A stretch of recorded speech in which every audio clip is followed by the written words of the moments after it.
네, 안녕하세요. 이번 시간에는 민주정치와 정부 형태 세 번째 시간으로 우리나라의 정부 형태에 대해서 공부해 보도록 하겠습니다. 네, 먼저 우리나라 정부 형태의 특징부터 보면요. 네, 전반적인 특징이 우리나라는 기본적으로 대통령제를 채택하고 있습니다. 네, 대통령제를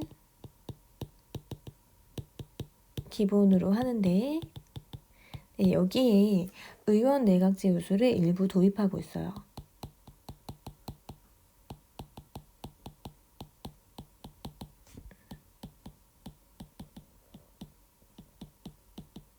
네, 그래서 우리나라의 정부 형태는 두 개가 약간 합쳐진 그런 모습이라고 보시면 되는데요.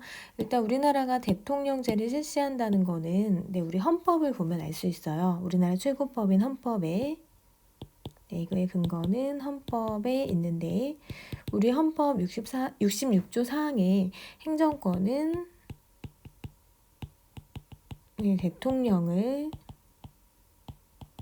수반으로 하는 정부에 속한다라고 나와 있습니다.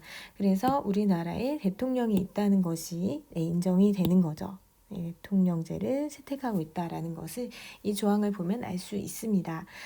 그리고 또 우리나라가 대통령제를 실시한다는 것은 입법부와 행정부를 구성할 때 각각의 선거를 통해서 구성을 합니다. 즉 총선을 통해서는 입법부를 구성하고요. 그 다음에 대선을 통해서는 대통령을 뽑아서 이 대통령이 행정부를 구성을 합니다. 그래서 각각의 선거에 의해서 입법부 행정부가 구성이 되고 있기 때문에 대통령제를 취한다는 것을 알 수 있고요. 그 다음에 대통령제에서 선생님이 정부가 의회를 견제하는 수단이 법률안 거부권이라고 했는데 우리나라도 법률안 거부권이 있습니다. 대통령이 법률안 거부권을 갖고 있어서 의회의 다수당의 횡포를 막을 수가 있어요. 그러면 우리나라에 있는 의원 내각제적인 요소는 뭐가 있는지 살펴볼게요. 의원 내각제 요소는 무엇인지. 우리나라에 있는 의원 내각제 요소는 몇 가지가 있는데요. 첫 번째는 국무총리 제도가 있다는 거. 국무총리 제도. 원래 전형적인 대통령제라면 대통령과 부통령이 있어요. 대통령제에서는 총리가 존재하지 않고요. 부통령이 있습니다. 우리나라는 부통령이 없죠. 부통령 대신 총리가 있는데 이 총리는 의원 내각제에서 사실 있는 행정부의 수반의 지위거든요. 일단 총리가 있다는 것 자체가 의원 내각제 요소를 갖고 있는 것이다라고 보시면 되고요. 그 다음에 두 번째는 전형적인 대통령제는 입법부와 행정부가 엄격하게 분리되어 있어요. 그래서 의원인 사람이 장관을 할 수가 없어요. 근데 우리나라는 의원과 장관이 겸직 가능해요. 다시 한번 설명해 보면 대통령제에서는 전형적인 대통령제라면 입법부와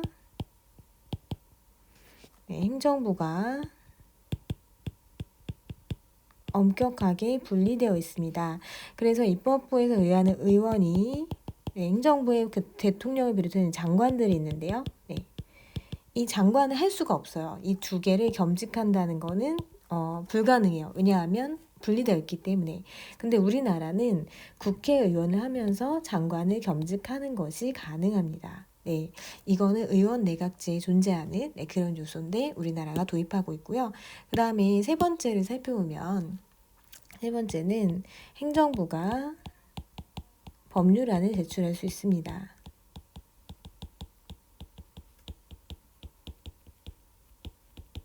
이 얘기는 뭐냐 하면 전형적인 대통령제라면 입법부는 법을 제정하는 역할을 해요. 법을 제정하는 역할을 하고요. 행정부는 그 법을 집행하는 그런 역할을 해요. 그래서 엄격하게 이 두 개가 분리되어 있어요. 그래서 이 행정부의 대통령이라든지 장관 이런 사람들은 법을 제정하는 걸 할 수 없어요. 즉 어떤 이런 법이 있었으면 좋겠어요 라고 법률안을 제안하는 것을 할 수 없습니다. 행정부 전형적인 대통령제에서는 대통령이 법률안 거부권만을 갖거든요. 그래서 법률안을 제출하거나 이런 것이 안 되는데 우리나라는 행정부에서 법률안을 제출할 수가 있습니다. 그래서 법률을 만들 때 일단 이런 법률이 있었으면 좋겠다라고 제안하는 것을 법률안이라고 하는데요. 이 법률안은 국회와 정부가 모두 제출할 수 있게 되어 있어요. 그리고 실제로 정부 제출의 그 법률안에 가결률, 나중에 법률로 실제로 되는 비율도 훨씬 높거든요. 그래서 우리나라는 이 행정부의 법률안 제출권을 인정한다는 것 자체가 의원 내각제 요소를 도입하고 있다는 것을 확인할 수 있습니다. 그래서 다시 한번 이 내용을 정리를 해보면 우리나라는 기본적으로 대통령제예요. 하지만 의원 내각제 요소를 도입을 하고 있는데 우리나라에 도입하고 있는 의원 내각제 요소의 일부를 살펴보면 첫 번째 총리가 있다는 거. 전형적인 대통령제라면 부통령이 있어야 되는데 우리는 부통령이 없고 의원 내각제에 존재하는 총리가 있습니다.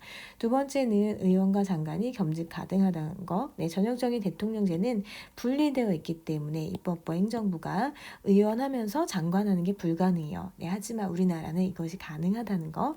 그 다음에 세 번째는 법률안 제출권이 인정된다는 거. 정부에. 전형적인 대통령제에서는 법률안을 제출할 수 없어요. 왜냐하면 법을 만드는 거는 입법부의 역할이기 때문이죠. 두 개가 엄격하게 분리되어 있는데 반해서 우리나라는 정부의 법률안 제출권이 인정이 됩니다. 그래서 우리나라의 정부 형태를 모두 살펴봤습니다. 오늘 배운 내용을 복습해 볼게요. 1번. 우리나라의 정부 형태는 기본적으로 대통령제를 바탕으로 일부 의원 내각제 요소를 채택하고 있습니다. 2번은 우리나라에 있는 의원 내각제 요소를 고르는 건데요. 먼저 각각의 선거를 통해서 국회의원과 대통령을 선출하는 것. 이거는 전형적인 대통령제의 모습이죠. 그 다음에 대통령이 법률안 거부권을 행사하는 것도 대통령제에서 존재하는 모습입니다. 대통령의 법률안 거부권 행사는 이거는 의회를 견제하는 수단이 됐죠. 그 다음 세 번째 행정부의 법률안 제출권. 이게 맞죠. 전형적인 대통령제라면 정부는 이 법을 만드는 거에 전혀 신경을 쓰지 않지만 우리는 정부도 법률안을 제출할 수 있고 실제로 이것이 법률로 가결되는 비율도 상당히 높습니다. 그 다음에 국회의원과 장관의 겸직이 가능합니다. 전형적인 대통령제라면 이 두 개가 엄격하게 분리되어 있지만 우리는 이 두 개 할 수 있다는 거. 국회의원 하면서 장관 할 수 있다는 거. 그 다음에 국무총리가 있다는 거. 전형적인 대통령제는 부통령이 있는 반면에 우리는 부통령이 없고 의원 내각제에서 있는 총리 제도를 도입하고 있기 때문에 우리나라의 의원 내각제 요소는 이렇게 세 가지가 되겠네요. 오늘은 우리나라의 정부 형태까지 해서 지금까지 정부 형태를 쭉 비교해서 정리해 보았는데요. 이 부분이 내용이 많이 어렵습니다. 그래서 여러분들이 이해가 잘 안 되시면 교과서도 읽어보시고 좀 반복해서 학습하시면 좋을 것 같습니다. 수고하셨습니다.